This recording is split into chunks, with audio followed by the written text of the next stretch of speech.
تو این ویدیو میخوام بهتون بگم که مینی دوره طراحی سرانگشتی سازه چیه و مخاطباش کیا هستن.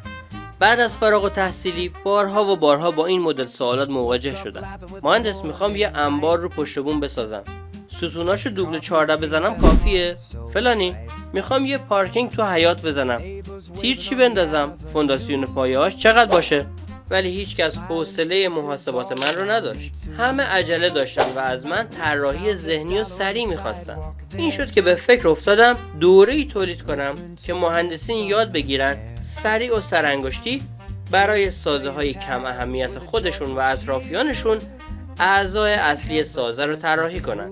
تو دوره طراحی سرانگشتی سازه خیلی سریع و البته اصولی یاد میگیرید سازه‌های زیر رو طراحی بکنید. تیر فولادی، ستون دوبل فولادی، تیر بتونی، ستون بتونی، یه فونداسیون تک و یه سقف تیرچه بلوک.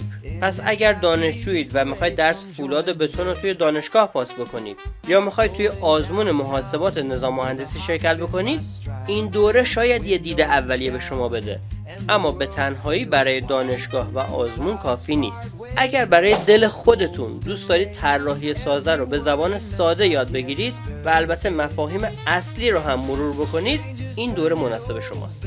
اما چطور میشه یه سازه رو هم اصولی و آیین‌نامه‌ای طراحی کرد، هم سریع و سرانگشتی؟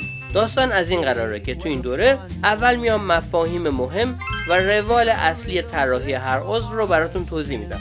مفاهیم رو میگیم، روابط رو میگیم، اصول آیین‌نامه رو میگیم، بعد میایم ساده سازی میکنیم.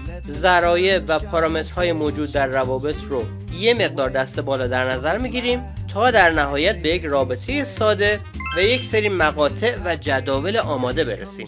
این روابط و مقاطع و جداول آماده میتونه به صورت PDF توی گوشی شما باشه.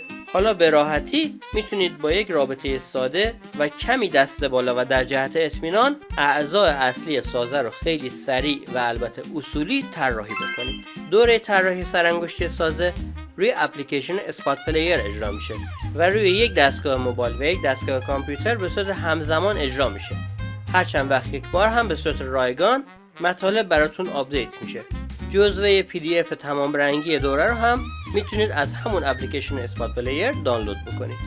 جهت اطلاعات بیشتر میتونید به آیدی تلگرام لطیفیان سیویل پیام بدید.